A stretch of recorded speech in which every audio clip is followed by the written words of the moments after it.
আল্লাহ! মাশাআল্লাহ, মাশাআল্লাহ! এত্ত কিউট তুমি! পুরাই কিউটের ডিব্বা। আমি তো খেয়ালই করিনি তোমাকে।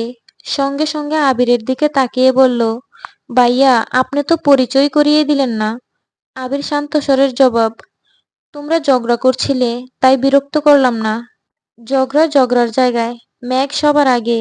মেঘ, তোমার কথা কত্ত শুনেছি, এত শুনেছি যে তোমাকে দেখার জন্য একসময় আমি ছটফট করেছিলাম।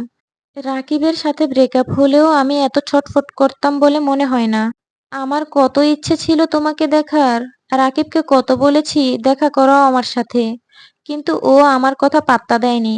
যাক, অবশেষে দেখা হলো। মেঘ কৌতূহলী কণ্ঠে জানতে চাইল, আমার কথা কোথায় শুনেছেন আপু? রিয়া উত্তর দিল, রাকিব সারাদিনই তোমার প্রশংসা করে। কেন, আমাকে নিয়ে এত প্রশংসা করার কারণ কি? আবির মেঘের কানের কাছে ফিসফিস করে বলল, তোর মাথায় যে শিং আছে, এটা বোধহয় ওরা জেনে গেছে। মেঘ মাথায় হাত দিয়ে আতঙ্কিত কণ্ঠে বলল, কোথায়? আবির মুচকি হাসল। মেঘ রাগী রাগী চোখে তাকিয়ে বলল, আপনি? আমি কি? কিছু না। এতক্ষণ পর মুখ খুলল রাকিব। বলল, দেখা হয়েছে যেহেতু চলো একসঙ্গে ফুচকা খাই। আবির সম্মতি দিল। সবাই একসঙ্গে ফুচকা খেতে বসলো। রাকিবরা একটু দূরে বসেছে। রাকিব আর রিয়া এখনো খুনসুটি করে চলছে। মেঘ তাদের দেখছে আর মিটিমিটি হাসছে। কিছুক্ষণে মামা 3 প্লেট ফুচকা নিয়ে আসলেন।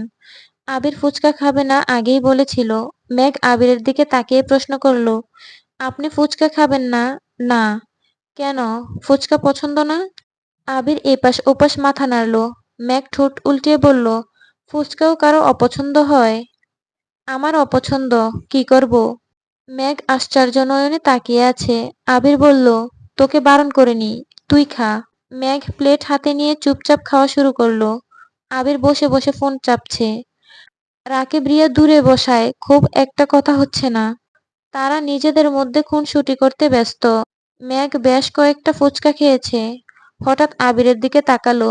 তারপর সচেতন কণ্ঠে প্রশ্ন করলো, আপনি কি একটাও খাবেন না? আবির গুরুভাব কণ্ঠে বলল, আমি এসব খাই না। মেঘ কোমল কণ্ঠে বলল, আজ একটু খেয়ে ফেলুন, অনেক স্বাদ। আবির ফোনের থেকে দৃষ্টি সরিয়ে মেঘের দিকে ক্ষুদ্র চোখে তাকালো। দাঁত খিচে বলল, তুই খাচ্ছিস খা, আমি খাবো না। মেঘের অনুভূতি এতটাই তীব্র যে আবিরের তপ্ত স্বরের কথাগুলো কানে যাচ্ছে না। হাস্যোজ্জ্বল মুখে আবিরের দিকে চেয়ে আহ্লাদী কণ্ঠে বলল, একটা খান না প্লিজ। আবির তীক্ষ্ণ দৃষ্টিতে চাইল। আকস্মাৎ অভিব্যক্তি বদলে গেল। আবির খড়খড়ে কণ্ঠে বলল, দে। মেঘ তৎক্ষণাৎ প্লেট বাড়ালো। আবির ভ্রু কুঁচকে বিরক্তি নিয়ে বলল, একটা ফুচকার জন্য আমি হাত নষ্ট করতে পারবো না, তুই খাইয়ে দে। মেঘ চোখ বড় করে তাকালো, জিভ দিয়ে ঠোঁট ভেজালো। মেঘের ডাগর ডাগর চোখে তাকানো দেখে আবির নিজের দৃষ্টি সংযত করে পুনরায় ফোনের দিকে তাকালো। মেঘ দৃঢ়হস্তে ফুচকায় টক দিয়ে আলতো হাতে আবিরের মুখের সামনে ধরল। মেঘের হাত কাঁপছে, লজ্জাও লাগছে ভীষণ। মুখের সামনে ফুচকা ধরতেই আবির হাঁ করল। মেঘও 2 আঙ্গুলে কোনো রকম ফুচকা মুখে দিয়ে হাত সরালো দূরে, যেন আবিরের ছোঁয়ায় কারেন্টের শক খেয়েছে। ফুচকা মুখে পড়তেই আবির ভ্রু কুঁচকে চোখ বন্ধ করে নিল। কোনো রকমে গিলল। দাঁত কিরকির করছে। দাঁতে দাঁত চেপে গম্ভীর কণ্ঠে বলল, উফ, কিভাবে খাস এত টক? মেঘ দাঁত বের করে হাসল। ঠাট্টার স্বরে বলল, এভাবেই। আবির দাঁতে দাঁত চেপে ধরে আছে। ক্ষুদ্র চোখে মেঘের অভিমুখে তাকিয়ে আছে। কিছু বলতে চেয়েও বলছে না। হঠাৎ আবিরের চোখ পড়ল রাকিবের দিকে।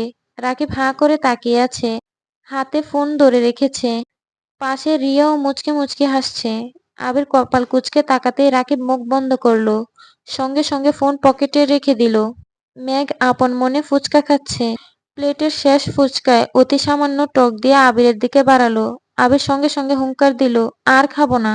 মেঘ পল্লব জাপটে অধর নেড়ে বলল, একটা করে খেতে নেই, এটা শেষ প্লিজ। আবির আগে থেকে ভ্রু গুটিয়ে রেখেছিল। এবার চোখ বন্ধ করে হাঁ করল। তবে এটাতে কম টক দেওয়ায় তেমন প্রভাব পড়েনি। কোনো রকমে খেয়ে নিল ফুচকাটা। একটু পানি খেয়ে মেঘের দিকে তাকিয়ে গম্ভীর কণ্ঠে শুধালো, একটা খেলে কি হয়? মেঘের ঠোঁট ফুটে উঠে রক্ত জবার ন্যায় হাসি।